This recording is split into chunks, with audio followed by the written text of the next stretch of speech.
और नेता प्रतिपक्ष भूपेंद्र सिंह हुड्डा करनाल और कुरुक्षेत्र के दौरे पर पहुंचे। इस दौरान उन्होंने अनाज मंडियों में जाकर फसल खरीद का जायजा लिया, किसानों से, व्यापारियों से, आढ़तियों से बातचीत की।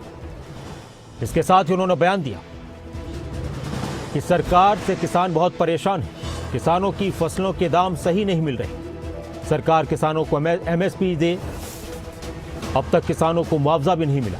इसके साथ ही उन्होंने कानून व्यवस्था को लेकर भी सरकार को घेरा।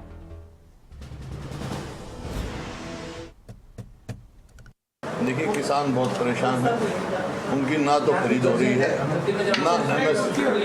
ना एमएसपी मिल रही है उनको,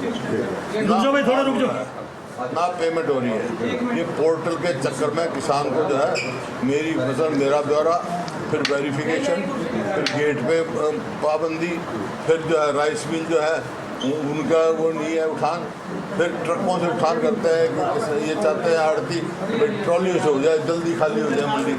तो इस हिसाब से मेरे किसान भी मिले हैं जिनकी जो एमएसपी से समझो 800 रुपये कम बेचने में मजबूर हुआ, कोई 200 रुपये, कोई 400 रुपये, कोई 500 रुपये कम, जितनी भी की है एमएसपी पे कोई किसान मेरे को नहीं मिला यहाँ जिन्हें कहा मेरे को एमएसपी मिली।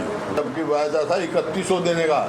मैं हरियाणा सरकार को कहना चाहता हूँ 3100 छोड़ो, कम से कम एमएसपी तो दो किसानों को।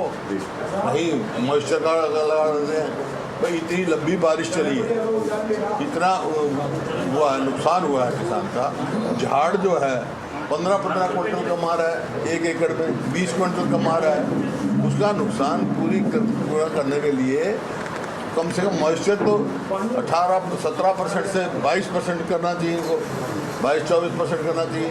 और जो काला दाना है, काला जिसको कहते हैं काला, ये 5% के, उसको 10% बनाना चाहिए।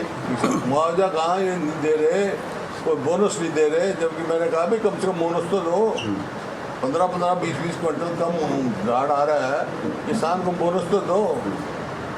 अब 15,000 देते ही, 15,000 देगा मतलब 50-60 हज़ार रुपये तो ठेका उठता है।